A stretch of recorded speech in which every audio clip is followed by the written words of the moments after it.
வாழ்க வையகம், வாழ்க வையகம், வாழ்க வளமுடன். அருளாசன் அருள் தந்தை வேதாத்ரி மகரிஷி அவர்களும் ஒட்டுமொத்த மகான்களும் இறைநிலையும் என்னுள் சூக்குமமாக எழுந்தருளி இன்றைய நாள்காட்டி வரிகளுக்கான கவிவரிகளையும் அதற்கான விளக்கத்தையும் சிறப்பிக்க வேண்டுமாய் சங்கல்பம் மேற்கொள்கிறேன். அனைவரையும் பணிவோடு முதற்கண் வணங்கி ஆரம்பிக்கலாம் என்றிருக்கிறேன். அனைவருக்கும் இனிய காலை வணக்கம். வாழ்க வளமுடன். சாமிஜியினுடைய இன்றைய நாள்காட்டி வரிகள். அலை நின்று போனால் அந்த அலைக்கு பெயர் கடல். கடலினுடைய சிதைவு அல்லது பிரிவு அலை என்று சாமிஜி இந்த நாள்காட்டி வரிகள் கொடுத்திருக்காங்க. இதற்கான கவிதை வரிகள். அளவலையாய் இயங்கு மனதலை கடமை நிலைப்பொருள் அது தெய்வம் கடல் போன்ற அளவு போன்றது மனம் நிலைப்பொருள் இழப்பு சிவம் நித்தியம் என்றோதிடும் நெடுவழி உன் அறிவாகும் உனது அலையே மனம் களவுணர்வும் மெய்ப்பொருளை கண்காண ஒன்றினை கண்காது முக்குமுகம் குணமுருவும் பொருத்திய சிலை வடிவில் காட்டி சொன்ன கதவுகளில் மயங்கி நாம் சிக்கியுள்ளவரை உண்மை நிலை விளங்காது உணர்வும் என்று சாமிஜி இந்த கவிதை வரிகள் நமக்கு கொடுத்திருக்கிறாங்க. சாமி என்ன சொல்றாங்க? அலை நின்று போனால் அந்த அலைக்கு பெயர் கடல். கடலினுடைய சிதைவு அல்லது பிரிவு அலை. கடலிலிருந்து அலைகள் அப்போது தொடர்ந்து கரைக்கு வந்து கொண்டே இருக்கு. அந்த அலைகள் மீண்டும் கடலுக்குள்ள இணைந்து கொண்டே இருக்கு. இதை நாம எல்லோரும் பார்க்கிறோம், ரசிக்கிறோம்.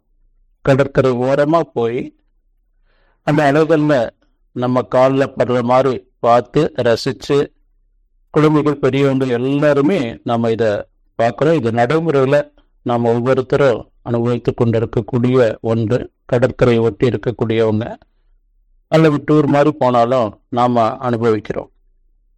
சாமி என்ன சொல்ல வராங்க அப்படின்னு சொன்னா, இறைநிலை தன்னிருக்க சூழ்ந்தழுத்த ஆற்றலால உருவான அந்த இறை துகள், அந்த இறை துகள்கள்ல இறைநிலையே அறிவாக இருந்து விளக்கும் ஆற்றலாகவும் சூழ்ந்து அழுத்தும் ஆற்றலாகவும் இருந்து இந்த பிரபஞ்சம் முழுவதும் ஜட பொருட்கள்லையும் பஞ்சபூதங்கள்ல உயிர் பொருட்கள்ல எல்லாத்திலையும் அந்த இறைநிலையே எரிந்து செயல்பட்டு கொண்டிருக்கிறது. இந்த உண்மையை நாம் உணர்ச்சி நிலையில வாழக்கூடிய மக்களால இதை புரிந்து கொண்டு வாழ முடியாது, உணர்ந்து வாழ முடியாது. அப்போ நாம உணர்வு நிலைக்கு மாறணும். அப்ப அமைதி பேரானந்தம் என்ற அந்த நிலையில நம்ம உயர்ந்து கொண்டே இருப்போம். அப்ப இறைநிலையினுடைய இந்த உண்மை பேருண்மை நாம உள்ளுணர்வாக பெற்று உணர்ந்து வாழக்கூடிய அந்த தெய்வீக நிலைதான் இந்த மனித பிறப்புக்கு சிறப்பு.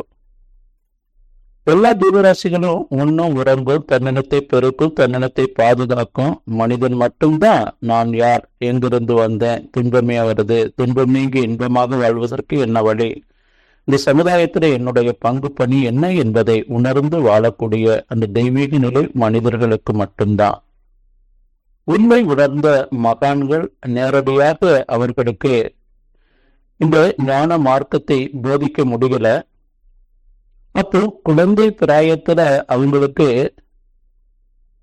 இந்த பக்தி மார்க்கத்தை மூலமாக அவங்களுக்கு இந்த 7 விதமான சம்பத்துக்கள்னு சொல்லக்கூடிய உருவமைப்பு, அறிவு உயர்வு, குணம், கீர்த்தி, உடற்வழிவு, சுகம், செல்வம் என்ற இந்த 7 சம்பத்துக்கள் நிறைவு பெறுவதற்காக 16 அடிப்படை காரணங்களால கருவமைப்பு, உணவு வகை, காலம், தேசம், கல்வி, தொழில், அரசாங்கம், கலை, முயற்சி, பருவம், நட்பு, சந்தர்ப்பம், பல ஆராய்ச்சி, பழக்கம், ஒழுக்கம் என்ற இந்த 16 காரணங்களால இந்த 7 சம்பத்துக்கள்ல இவர்களுக்கு குறைநிறை இருக்கிறது.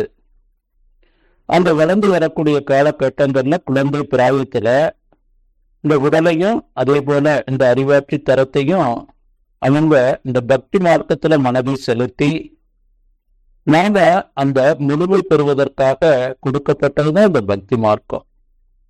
குழந்தைகளை நேரடியா நாம மாஸ்டர் டிகிரிக்கோ பெரிய தொழில் கல்விக்கோ எம்பிஎல் பிஹெச்டிக்கோ நம்ம கொண்டு போறதில்ல. ஆரம்ப காலத்துல நம்ம எல்கேஜி யூகேஜில இருந்து ஃபர்ஸ்ட் ஸ்டாண்டர்ட்ல இருந்து 10th அப்புறம் +1 +2 ஐடி டிப்ளமோ அப்படி தொழிற்பெறும் படிப்புல அதே போலதான் இந்த பக்தி மார்க்கம் என்பது இந்த உலகம் முழுவதும் தோன்றியது. நாம இதை புரிந்து கொள்ளணுங்க. நம்முடைய அறிவாற்று தரம் நமக்குள்ள இருக்கக்கூடிய அறிவே தெய்வமாக இருக்கிறது. நம்முடைய மனம் உயிர்த்துகள் சுழற்சி அலை மனம், அது என்னன்னு செயல்களாக நாம எண்ணி சொல்லி செய்து கொண்டிருக்கிறோம் என்ற அந்த பேருண்மையை கடல் அலை போல இறைநிலையே நமக்குள்ள மனமாக இருந்து செயல்படுகிறது என்ற அந்த பேருண்மை உணர்ந்து வாழணுங்க.